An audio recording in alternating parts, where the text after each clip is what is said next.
Hello everyone, welcome back to my channel. आज मैं आप सभी के लिए इस ड्रामा को हिंदी एक्सप्लेन करने वाली हूँ। ड्रामा की स्टार्टिंग में हमें रूही को दिखाया जाता है जो कह रही होती है मैजिस्ट्री आप कहाँ हैं। और तभी मैजिस्ट्री उसके पास आकर उसे किस करते हुए कहते हैं तुम पहले कंकोबाइन हो जिसे मैं प्यार करता हूँ। रूही सोच रही होती है पिछले जन्म में तो मेरी बड़ी बहन ने मुझे मार डाला, लेकिन इस जन्म में जो कुछ भी मेरा था वो सब मैं लेकर रहूंगी। पिछले जन्म का सीन दिखाया जाता है जहाँ रूही जनरल की वाइफ होती है और उसे देख कर किंग काफी ज्यादा हैरान होते हैं। रूही की सिस्टर निंग जिसे किंग की कंकोबाइन के लिए सिलेक्ट किया गया था, वो इम्पेरियर की अच्छी तरीके से सेवा नहीं कर पा रही थी, इसलिए उसे कोल्ड महल में भेज दिया गया था। रूही को देखकर बहुत ज्यादा इम्प्रेस होते हैं। वो कहते हैं तुम क्या चाहती हो। रूही कहती है इम्पेरियर मैं चाहती हूँ मेरी बड़ी सिस्टर को रिहा कर दिया जाए। तभी उसकी सिस्टर निंग आकर उसे मार डालती है और कहती है कि तुम एक कंकोबाइन की बेटी हो जिसने एक गरीब इंसान से शादी की। देखो मैं किंग की उपपत्नी थी, लेकिन मुझे कभी भी इज्जत नहीं दिया गया, बल्कि मुझे कोल्ड महल में डाल दिया गया।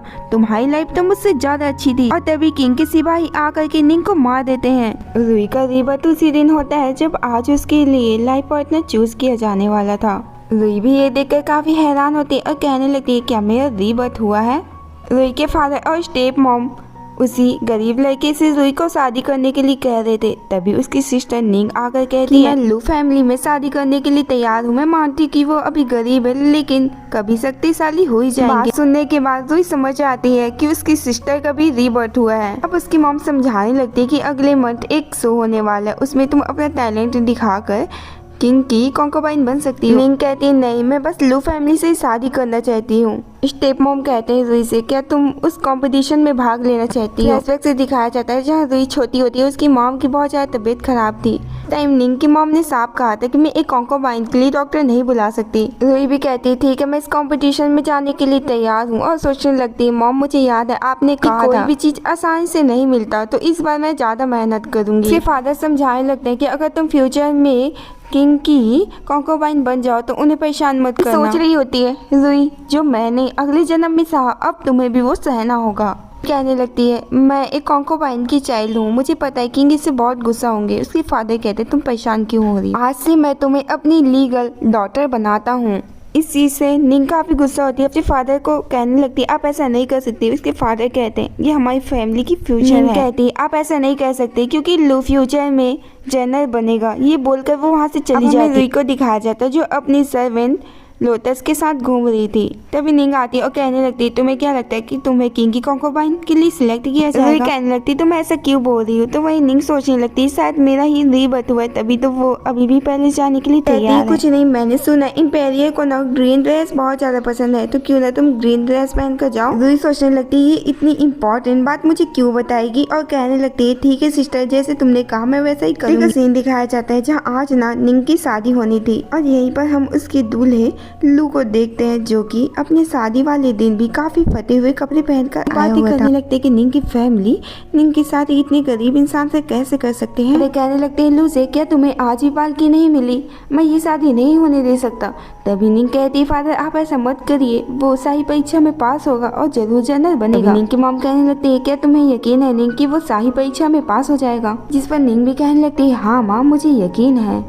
और निंग याद करने लगती कि कैसे वो सिलेक्शन में गई थी तो बाकी कंकोबाइन उसे बहुत बुरी तरीके से वे कहते हैं कि तुम्हें ग्रीन ड्रेस पहनने के लिए किसने कहा, क्योंकि ग्रीन ड्रेस वही पहन सकती है जो क्वीन है। यहाँ पर माफी मांगने लगती है लेकिन फिर भी उसे माफ नहीं किया जाता है। रूही को दिखाया जाता है उसकी सर्वेंट लोटस आकर बताती कि आपकी सिस्टर को लेने के लिए ना बैलगाड़ी आई है। रूही कहती है ये तो बस अभी स्टार्टिंग है, जब वो लू की मॉम से मिलेगी ना तो उसे और भी ज्यादा हैरानी होगी। लेकिन मैंने सुना कि ये लू ना बहुत ही ज्यादा इंटेलिजेंट है और आगे चलकर वो जनरल भी बन सकता है। सोचने लगती अगर मैंने उसकी हेल्प नहीं की होती तो वो कभी भी जनरल नहीं बन सकता है। मैं आकर के कहती कि मिस ने आपके लिए एक ग्रीन ड्रेस भेजा है। ये देखकर काफी हैरान होती है और कहती ये ड्रेस तो सच में बहुत अच्छा है और इसीलिए लोटस भी उस ड्रेस को लेकर के रख देती है। नेक्स्ट डे का सीन दिखाया जाता है जब रूही की आंख खुलती है। लोटस आकर बताती है कि आज आप जो ड्रेस पहनने वाली थी ना वो चोरी हो गई है और उसका बस स्कर्ट ही बचा है। कहती कोई बात नहीं मैं इसे पहन लूंगी। कुछ टाइम बाद का सीन दिखाया जाता है जहाँ रूही सिलेक्शन के लिए जा रही थी, उसकी स्टेप मॉम उसे छुप कर देख रही थी। हमें सिलेक्शन के लिए बाकी कंकोबाइंस को दिखाया जाता है, उनमें से एक लड़की ने ग्रीन ड्रेस पहना था। ये देखकर जो बाकी कंकोबाइंस होती है ना वो उस पर काफी गुस्सा करती और कहती तुम्हारी हिम्मत कैसे हुई ग्रीन ड्रेस पहनने की? हमारी कॉन्कोबाइन को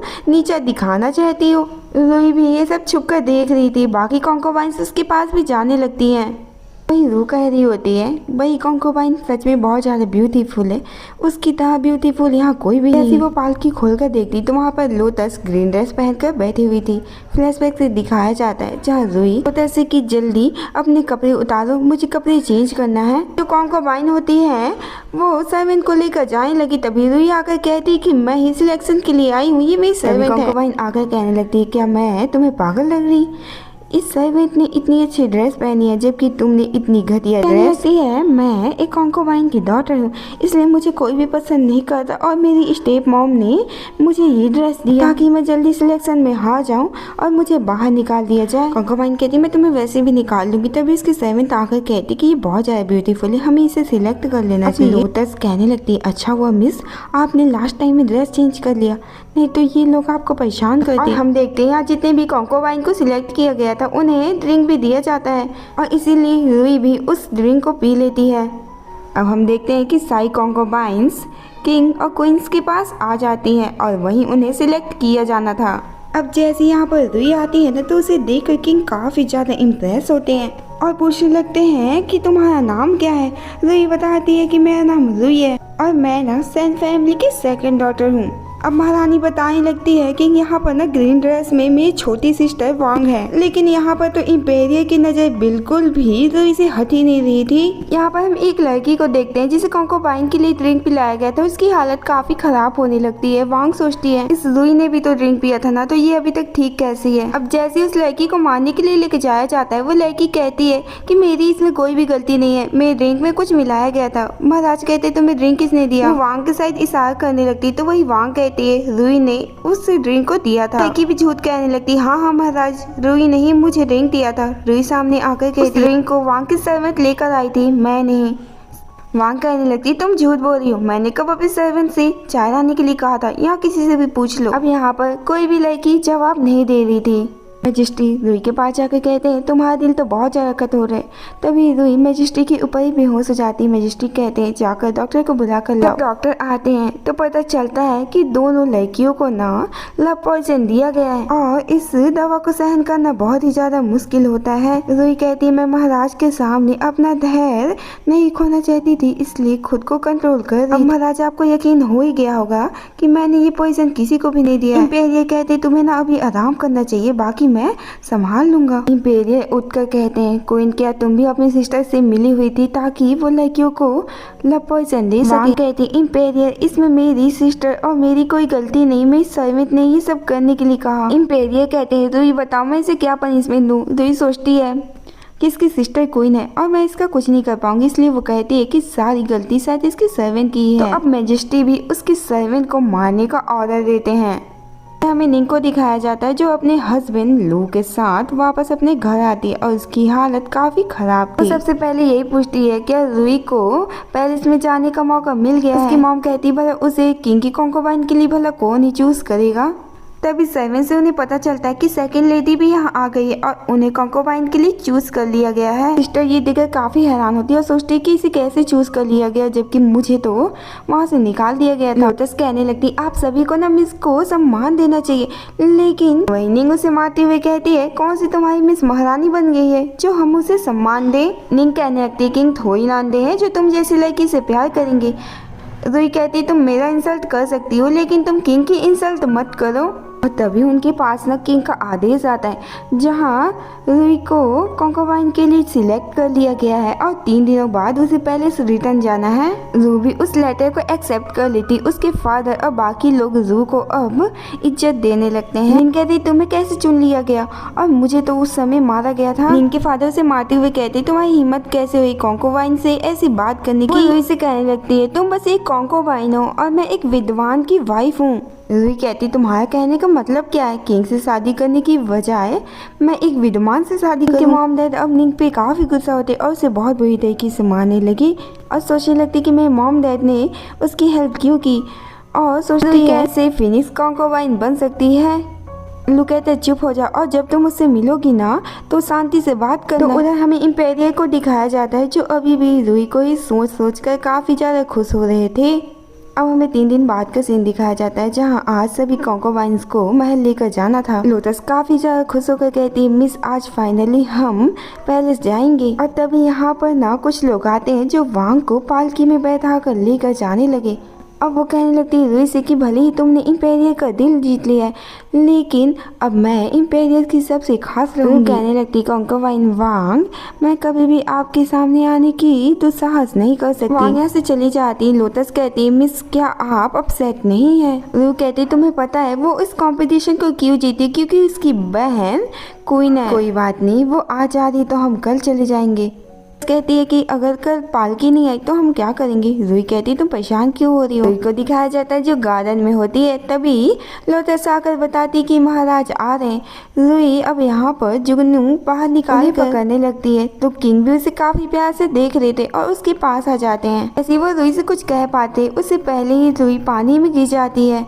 अब किंग यहाँ पर रू को देख कर ना और भी ज्यादा आकर्षित होने लगते हैं। प्यार से कहते मेरी प्यारी कॉन्कोबाइन तुम इतनी लापरवाह कैसे हो सकती है। बोलकर वो हाथ आगे बढ़ाने लगते हैं ताकि वो रू को बाहर निकाल सके लेकिन रू उल्टा किंग को ही पानी में गिरा देती है। यहाँ पर रू का गला दबाते हुए कहते तुम्हारी हिम्मत कैसे हुई मुझे पानी में डुबाने की। यहाँ पर किंग को बहुत ज्यादा प्यार से देखते हुए कहती है किंग क्या मैंने कुछ गलत किया है। किंग कहते हैं अगर तुम मुझे खुश करना चाहती हो ना तो एक और आसान तरीका है।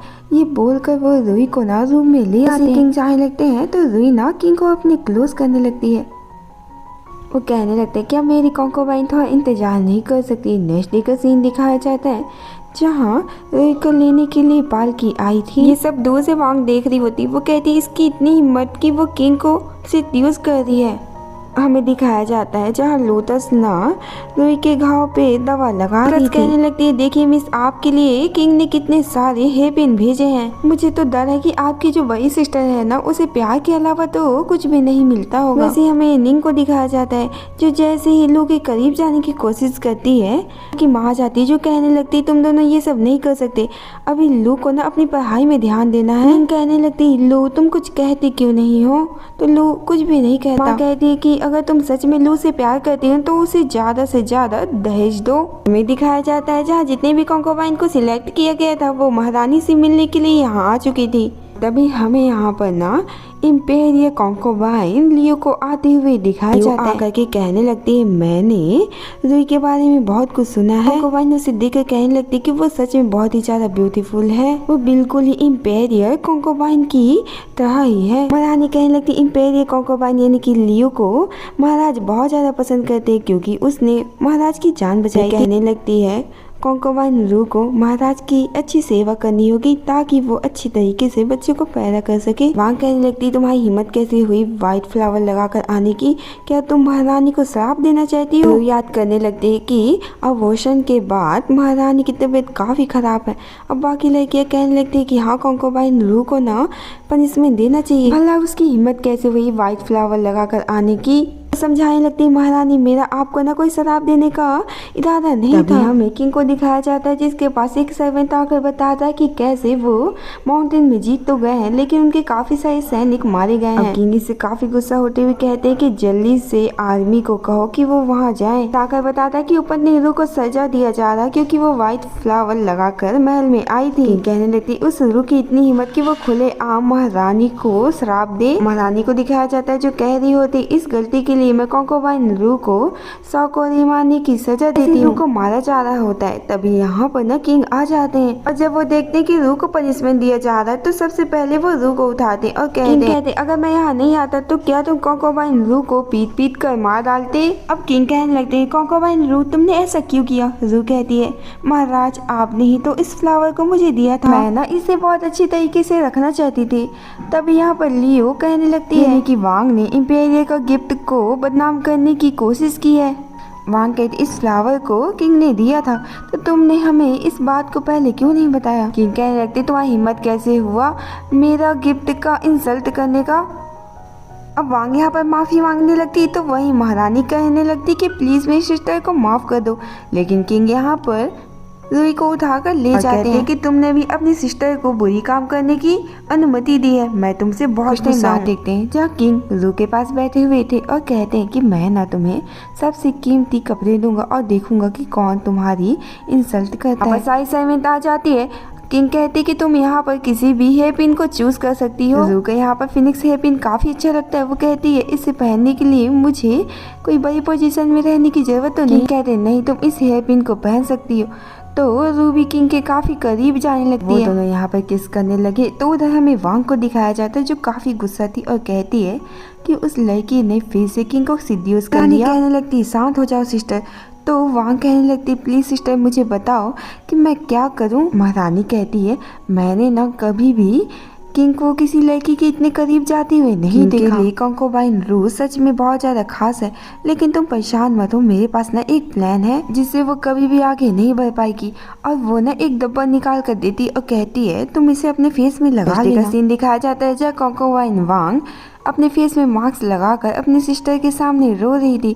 तभी वहाँ पर रू आती है। वांग अपने फेस से मास्क निकालती हुई कहती तुम्हारी वजह से मेरे चेहरे का ये हाल है। यहाँ पर ना डॉक्टर भी बताने लगते कि उसे ना कोई जहरीली दवा दी गई है। हम कंकोबाइन वांग का इलाज तो करेंगे लेकिन उनके चेहरे पर ये निशान छूट जाएगा। वांग कहने लगती है सारी गलती कंकोबाइन रू की है क्योंकि उसने ही मुझे जहर दिया। कहने लगते हैं वांग क्या तुम्हारे पास कोई सबूत है कि उसने ये सब किया है। तो कहने लगती है कल के बाद मैं कंकोबाइन वांग से कभी नहीं मिली थी। वांग की जो सर्वेंट होती वो झूठ बोलकर कहने लगती कि मैंने लोटस को ना किचन में घूमते हुए देखा था। लगती है महाराज मैं बस किचन में खाना लेने के लिए गई थी और कुछ भी नहीं। कहने लगती है महाराज महारानी मेरे पास ना सब साबित करने का एक तरीका है। मैं प्राचीन पुस्तक में पढ़ा था कि अगर कोई इस तरीके का जहरीला घास किसी को जैसे ही जो कमल के रस में वो अपना हाथ रखेगा ना तो उसका हाथ नीला हो जाएगा। लियू कहती है इसका मतलब जिसने भी जहर दिया है वो खुद ही हमारे सामने आ जाएगा। सर्वेंट कमल का पानी लेकर के आते हैं तो यहाँ पर लू और उसके सर्वेंट के हाथ बिल्कुल भी नीले नहीं पड़ते। तभी वांग कहने लगती है मैं इस लोटस के पानी में हाथ नहीं डालने वाली। लेकिन किंग के ऑर्डर की वजह से सर्वेंट जबरदस्ती वांग के हाथों को कमल के पानी में डालने लगते और उसका हाथ नीला पड़ जाता है। अब किंग काफी गुस्सा होने लगते तो वही महारानी कहती कि प्लीज मेरी बहन को माफ कर दो। किंग कहते कि मैं इसे माफ नहीं कर सकता क्योंकि इसने कंकोबाइन रू को मारने की कोशिश की है। मैं चाहता हूँ कि कंकोबाइन वांग को कोल्ड महल में पहुँचा दिया जाए। तभी सर्वेंट आते हैं और बताने लगते हैं कि हमारे दोनों दुश्मनों को मार दिया गया। ये सुनकर किंग तो बहुत ही ज्यादा खुश होते हैं। वांग कहने लगती प्लीज किंग मुझे माफ कर दीजिए। अब किंग भी काफी खुश थे तो वो कहते ठीक है मैं तुम्हें माफ करता हूँ। अब यहाँ पर रू समझ जाती है कि इन दोनों बहन को ड्यूक का सपोर्ट है और उन्होंने मुझे कितनी बार मारने की कोशिश भी की है। मैं शांति से नहीं बैठ सकती, मुझे कुछ न कुछ करना होगा। रू को दिखाया जाता है जो कि महारानी से मिलने के लिए बाहर बैठी हुई थी। सर्वेंट आकर के बताती है महारानी कंकोबाइन रू आपसे मिलना चाहती है। टाइम बाद देखते जहाँ कंकोबाइन रू अंदर आ जाती और वो ना महारानी को टैबलेट देते हुए कहती है कि आपका ना मिसकैरेज हुआ था और इस वजह से आपकी तबीयत ठीक नहीं रहती। इस दवा को पीने के बाद ना आपका मिसकैरेज नहीं होगा और शायद आपका बेटा भी पैदा हो सकता है। और ये भी कहती कि ये मैं आपकी सिस्टर के लिए लेकर आई हूँ। तेल लगाने के बाद ना आपकी सिस्टर का फेस पूरी तरीके से ठीक हो जाएगा, लेकिन याद रखिएगा आपको ना इसे बस थोड़ा सा लगाना है नहीं तो आपकी जान भी जा सकती है। रानी कहती कि शाही डॉक्टर इसे ठीक नहीं कर सकते तो तुम कैसे कर सकती हो। वो अपना टोकन दिखाते हुए कहने लगती कि मैं ना माउंटेन की सबसे अच्छी वैद्य थी। रानी मैं चाहती हूँ कि आप ना बस मेरी रक्षा करें, बाकी आपकी जितनी भी परेशानी है ना मैं वो सब ठीक कर दूंगी। अब जो महारानी होती है ना वो भी उसकी बात मान जाती है। बाहर आती है रू और बताने लगती कि महारानी हमारी बात को ना मान ले। आकर वो अपनी सर्वेंट से कहने लगती है कि शायद महारानी अपनी सिस्टर वांग को मार देगी क्योंकि उसे अपनी सिस्टर की कोई भी जरूरत नहीं। कहती अगर महारानी आपकी दवा दिखाकर सबको सच्चाई बताएगी तो हम फंस जाएंगे। कहती है महारानी जानती कि मेरी वजह से ही वो राजकुमार को जन्म दे सकती तो वो ऐसा नहीं करेगी। क्वीन को दिखाया जाता है जिसे फ्लैशबैक से याद आता है जब किंग क्यूलिन माउंटेन जा रहे थे तो कुछ लोग ना उन पे हमला कर देते और उस टाइम लियो ही उनकी जान बचाती है। क्वीन को लगने लगता है कि सुई क्यूलिन माउंटेन से है तो शायद उसने ही किंग की जान बचाई हो और लियो ने इम्पेरियल कंकोबाइन बनने के लिए बस अपना नाम रखा हो।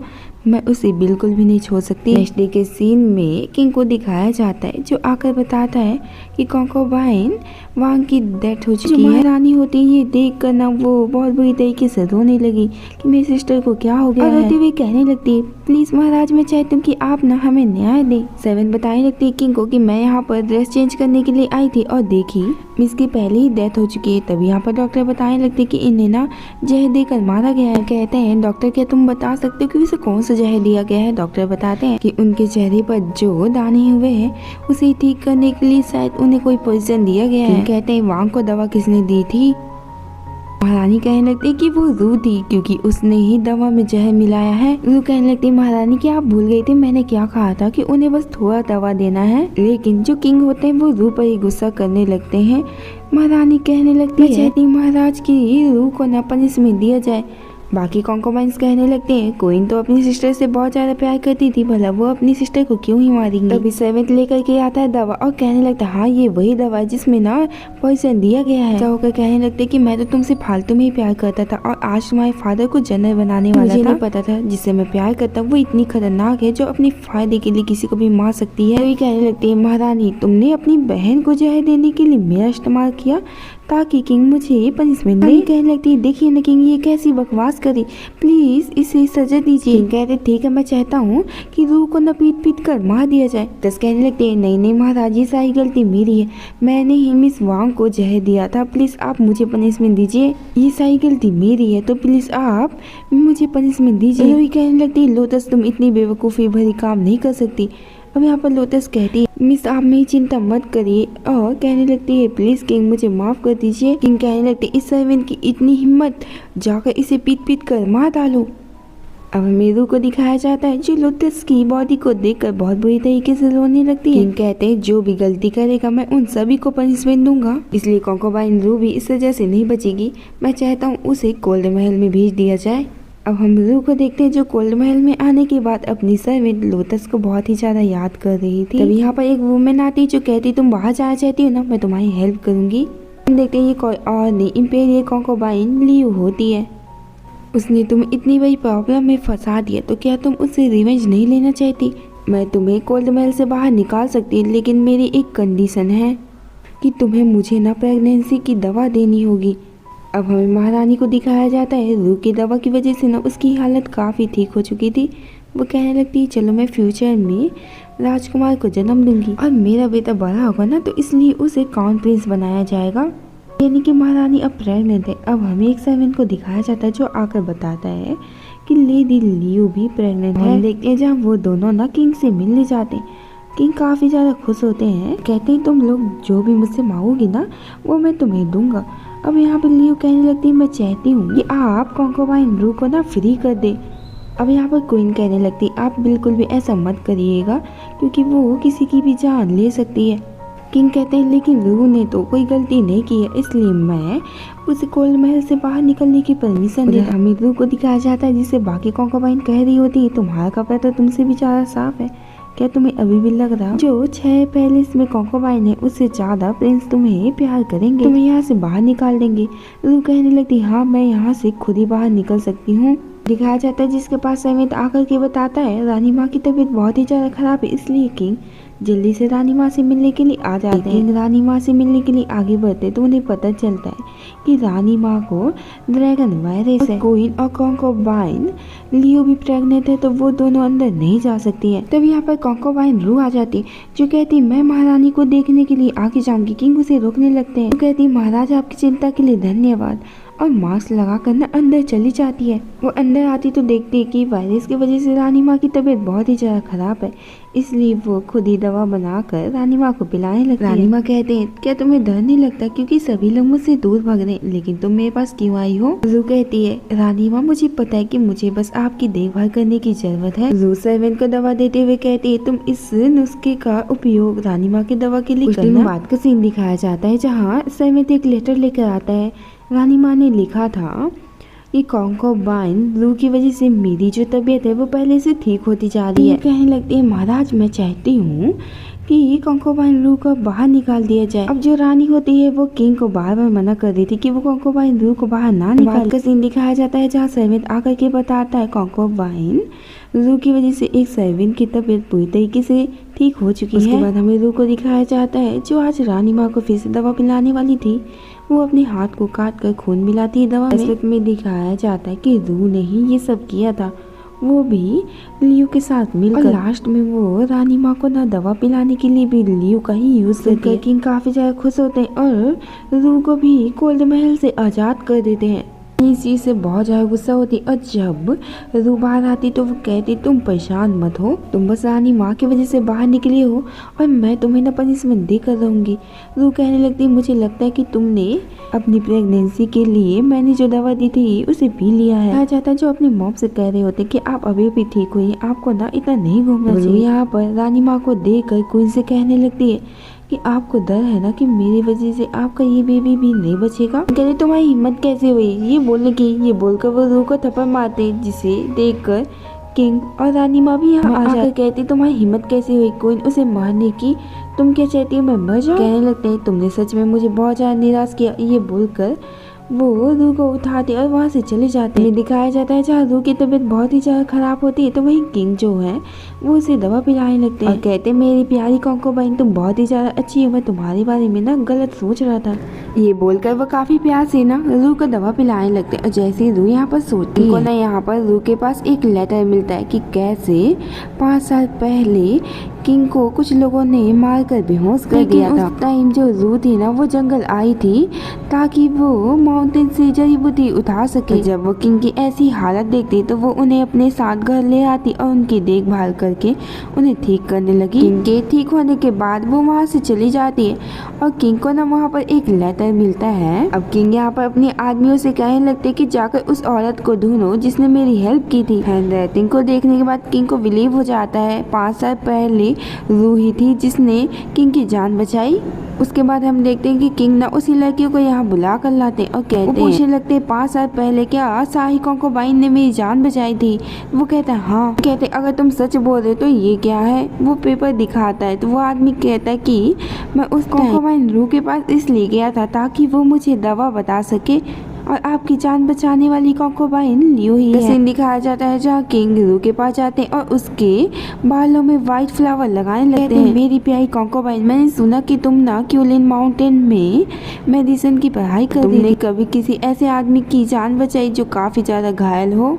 लियो कहती है माफ करिएगा राजा लेकिन मुझे ऐसा कुछ भी याद नहीं है। भी यहाँ सोचने लगते हैं हो सकता है कि उसने मुझे नहीं बचाया हो। उधर हमें लियो को दिखाया जाता है जिसके पास वही आदमी आता है। लगता है कॉन्कोबाइन आपको ना थोड़ा सावधान रहना होगा क्योंकि किंग को ना आपके ऊपर शक हो रहा है। हमें रू को दिखाया जाता है जो कहती है मैं आपसे मिलने नहीं आपको बचाने के लिए यहाँ आई हूँ। लियो कहती है मैं तो ठीक हूँ ना। रू कहने लगती कि आज ना रानी का मिसकैरेज होगा तो तुम्हें मेरी बात माननी होगी तभी हम बचेंगे। लगती है क्या तुमने उसे जहर दिया है। रू कहती हाँ। उधर हमें रानी को दिखाया जाता है जिसकी हालत काफी खराब और जब उसकी आँख खुलती तो वो देखती कि उसकी बॉडी से बहुत सारे ब्लड निकले। डॉक्टर से पता चलता है कि अब क्वीन का ना मिसकैरेज हो गया है। अब जो सर्वेंट होती है वो डॉक्टर को ही मार डाल। क्वीन कहती है इस बारे में ना किसी को भी नहीं पता चलना चाहिए और कहने लगती कि जाकर उससे कहो कि अगर मेरा मिसकैरेज हुआ तो वो भी अपने बच्चे को नहीं रख सकती। सर्वेंट कहती कि आपसे ना महारानी मिलना चाहती है। अब जैसे ही लियो बाहर आती तो वो गिरने का नाटक करने लगती है। वो कहने लगती है इस दासी की इतनी हिम्मत जो इम्पेरियल कॉन्कोबाइन को गिराए। अब लियो यहाँ पर चिल्लाने लगती कि मेरे पेट में बहुत ही ज्यादा दर्द हो रहा है। कुछ टाइम बाद किंग आ जाते और कहने लगते मिसकैरेज कैसे हो गया। कहने लगती कि महारानी की जो सर्वेंट है ना उसने लियो को धक्का बताती है कि महारानी की बहुत ज़्यादा तबीयत खराब है और वो इम्पेरियल कॉन्कोबाइन लियो से मिलना चाहिए। कहती है अगर उसकी इतनी तबीयत खराब है तो वो प्रेग्नेंट कैसे हो सकती है और शायद उसने ही मेरे बच्चे को मारने के लिए ये सब ढोंग रचा। इसलिए जो किंग होते हैं वो अपने शाही डॉक्टर को बुला कर लाते हैं और उन्हें पता चलता है कि महारानी कभी प्रेग्नेंट थी ही नहीं क्योंकि उनके बॉडी में बहुत ज़्यादा खून की कमी है तो उनका मिसकैरेज भी नहीं हो सकता। वहीं लियो कहने लगती है रानी ने अपनी पोजीशन के लिए बस फेक प्रेगनेंसी का नाटक किया है। अब महारानी उठकर कहने लगती इसका मतलब तुम दोनों मिल चुकी हो है ना। और कहने लगती मैजेस्टी मुझे माफ कर दीजिए। लेकिन जो किंग होते बहुत ज़्यादा गुस्सा होते और कहने लगते महारानी तुम्हारी हिम्मत कैसे हुई मुझसे झूठ बोलने की। कहते हैं मैं चाहता हूँ महारानी को उसकी पोजीशन से हटा दिया जाए और कोल्ड महल में फेंक दिया जाए। अब हमें महारानी को दिखाया जाता है जो कि कोल्ड महल में होती है। उसके मुंह से बहुत ज़्यादा ब्लड निकलने लगता है और उसकी तबीयत भी काफ़ी ख़राब थी। तब यहाँ पर रू से मिलने के लिए रानी कहने लगती है रू वो तुम ही हो ना जिसने मेरा मिसकैरेज कराया है। तुमने जो मुझे दवा दी वो बस एक झूठ था यानी कि मैं कभी प्रेग्नेंट थी ही नहीं और वो दवा को बस फेक प्रेगनेंसी के लिए यूज़ की जाती है। रू यहाँ पर कुछ नहीं कहती और सोचती हुए चली जाती है कि लोटस, मैंने तुम्हारा बदला महारानी से ले लिया है। अब हम रू को देखते हैं जिसे ना शाही कॉन्कोबाइन की जगह दे दी गई थी और हमें ये भी बताया जाता है कि जो रू की माँ है ना, उसकी भी फोटो बनने वाली थी। रू अब इस चीज़ से बहुत ज़्यादा खुश होती और किंग और रानी माँ को थैंक यू करने लगती है। हमें रू की सिस्टर निंग को दिखाया जाता है जिसे पता चलता है कि निंग को शाही कॉन्कोबाइन बना दिया गया है, तो वो काफ़ी ज़्यादा हैरान हुई। सुनने के बाद निंग की तबीयत काफ़ी ख़राब हो जाती। तभी एक समित आकर के दवा देती और कहने लगती है कि इस दवा को ना रू ने भेजा है, साथ ही आपके लिए ना एक मैसेज भी है। अब यहाँ पर निंग सोचने लगती कि जरूर वो मेरा मजाक उड़ा रही है। रू कहती कि मैं भी तुम्हारी तरह ही रिबॉर्न होकर के यहाँ आई हूँ और मैं चाहती हूँ कि तुम जेलिसी में ना अपनी टाइम वेस्ट मत करो और मुझसे भी आगे जाओ। अब यहाँ पर वो कहने लगती है, मैं चाहती हूँ तुम रू के लिए मेरा भी लेटर लिख करके जाओ। जब वो लेटर लिख कर दे देती है ना, तो वो दवा भी पी लेती है। उधर हमें किंग को दिखाया जाता है जिन्हें पता चलता है कि उनके दुश्मनों ने फिर से उन पर हमला कर दिया है। तो किंग कहते ठीक है, इस बार हम उन्हें अच्छा सबक सिखाएंगे। अब हमें रू को दिखाया जाता है जिसकी समित आकर के बताती कि जल्द ही किंग आपके पास आने वाले हैं। अब हमें दिखाया जाता है जहाँ किंग ना रू के काफ़ी करीब होते। वो कहते हैं कि तुम मुझे एक बेबी दे दो, चाहे वो प्रिंस हो या प्रिंसेस, और मैं तुम्हें ना कभी भी चोट नहीं पहुँचाऊंगा। ये बोलकर वो दोनों एक दूसरे के क्लोज जाने लगते हैं। हमें लियो को दिखाया जाता है जिसकी समित आकर के बताती कि कल रात जो किंग थे ना, कॉन्कोबाइन रू के साथ थे। लियो कहती इसमें क्या बड़ी बात है, मैं भी तो प्रेग्नेंट हूँ ना, और वो भी मैं किंग के सबसे बड़े बेटे को जन्म देने वाली हूँ। अब लियो को भी लगने लगता है कि कहीं रू उसकी पोजीशन दोबारा छीन न ले। कहने लगती है इम्पेरियल कॉन्कोबाइन की पोजीशन मुझे बड़ी मुश्किल से मिली है। फ्लैशबैक से दिखाया जाता है रू सो रही होती है, तो लियो और उसका प्रेमी जो क्यूलिन माउंटेन में रहते हैं वो रू की जगह रियो को देने की फैसला करते हैं ताकि वो दोनों अमीर हो सके और उन्हें एक अच्छी लाइफ मिले। उसका जो प्रेमी होता है वो कहता है परेशान मत हो, मैं सब कुछ संभाल लूंगा। लियो कहने लगती अब टाइम आ गया है जब उपपत्नी रू को मैं अपने रास्ते से हटाऊं। सीन दिखाया जाता है जब वो रू से कह रही होती कि सभी महल में कहते कि तुम और मैं एक जैसे। रानी को अपने सामने से हटाया और हमें अब फिनिक्स सीट भी मिलने वाला है और मेरे पास एक ही प्लान है जिस वजह से मैं क्वीन बन सकती हूँ। ये बोलकर ऐसा नाटक करने लगती है जैसे रू ने ना उसे धक्का मार दिया हो। तभी यहाँ पर किंग आते हैं जो पूरी तरीके से लियो को इग्नोर करते हैं और रू के पास कहते तुम ठीक हो ना। रू कहती मेरे पेट में बहुत दर्द हो रहा है, इसलिए वो जल्दी से रू को उठाकर हॉस्पिटल जाने लगते हैं। हॉस्पिटल आने के बाद किंग को पता चलता है कि रू अब प्रेग्नेंट है। इस चीज़ को सुनकर तो किंग काफ़ी ज़्यादा खुश होते हैं। यहाँ पर रू का दवा पिलाने लगते हैं। तभी समित आकर के बताने लगती है कि मिस लियो के पेट में बहुत ज़्यादा दर्द हो रहा है और वो ना और बच्चे को जन्म देने वाली है। अब ये सुनकर तो रू भी काफ़ी हैरान और समझ जाती कि ये महाराज का बच्चा नहीं हो सकता। लियो को दिखाया जाता है जिसने फाइनली एक बच्चे को जन्म दिया था और वो उस बच्चे को देखकर बहुत ही ज़्यादा खुश थी क्योंकि उसका बच्चा क्राउन प्रिंस बनने वाला था। रू को दिखाया जाता है जो कि लियो के प्रेमी से मिलती और वो समझ आती कि यही लियो का प्रेमी है। रू जा रही होती, अचानक से वो गिरती है और उसके हाथ में जो व्हाइट पाउडर था वो लियो के प्रेमी के कपड़े में लग जाता है। अब हम किंग को देखते हैं जो कि ना रू का बहुत ही ज़्यादा ध्यान दे रहे थे, यहाँ तक कि उसे भी अपने साथ घर में लेकर जाते हैं। रू किंग को अपने साथ उसी पहाड़ी पे ले आती है और किंग यहाँ पर ना किसी की आवाज़ सुनते। अब यहाँ पर हम देखते हैं जहाँ लियो अपने प्रेमी से मिलने के लिए यहाँ आई थी। पिछले का सीन दिखाया जाता है जहाँ किंग ने उस लड़की को बहुत बुरी तरीके से मारा गया था और उन्हें पता चल जाता है कि ये लड़का कोई और नहीं लियो का प्रेमी है। अब रू कहने लगती है शायद कॉन्कोबाइन लियो ने जिस बच्चे को जन्म दिया है वो आपका नहीं इस आदमी का है। कहने लगती है रू तुम्हारी हिम्मत कैसे हुई झूठ बोलने की, तुम झूठ बोल रही हो, वो किंग का ही बच्चा है। पूजा करके उस आदमी का हाथ किंग को दिखाने लगती और कहती है कि इसके हाथों में ना फ्लावर का बर्थ मार्क है और इसके जो बच्चे होंगे उनके हाथों में भी फ्लावर का बर्थ मार्क होगा। ये सुनकर ना किंग काफ़ी हैरान होते हैं और कहते हैं जाकर ना जो हमारे बड़े प्रिंस है उसे लेकर के आओ। और जब उस बच्चे को लाया जाता तो देखते हैं हम कि उसके हाथ में भी यही फ्लावर का बर्थ मार्क था। ये देखकर किंग काफ़ी गुस्सा होती और लियो का गला दबाती हुई कहती तुम्हारी हिम्मत कैसे हुई मुझे धोखा देने की। लियो कहने लगती किंग मुझे माफ़ कर दीजिए, इसी आदमी ने ना मेरा इस्तेमाल किया, मैं आपको कभी भी चीट नहीं करना चाहती। जो वो आदमी होता है सही सच्चाई बता देता है कि किंग को बचाने वाला कोई और नहीं बल्कि रू थी और बस मैंने एक अच्छी लाइफ के लिए लियो को ये सब करने के लिए कहा था। अब किंग इससे काफी गुस्सा होते और कहते हैं लियो को जेल में ले जाया जाए और इस आदमी को मार दिया जाए। लियो यहाँ पर कहने लगती किंग आपको पहले से पता था ना कि मैंने ही आपकी जान बचाई है। किंग कहते हाँ मुझे पता था, लेकिन मैं कंफर्म नहीं था कि वो तुम ही हो। कुछ दिनों बाद का सीन दिखाया जाता है जहाँ आज फाइनली लू को महारानी बना दिया गया था। और बस इसी सीन के साथ इस ड्रामे की भी हैप्पी एंडिंग होती है।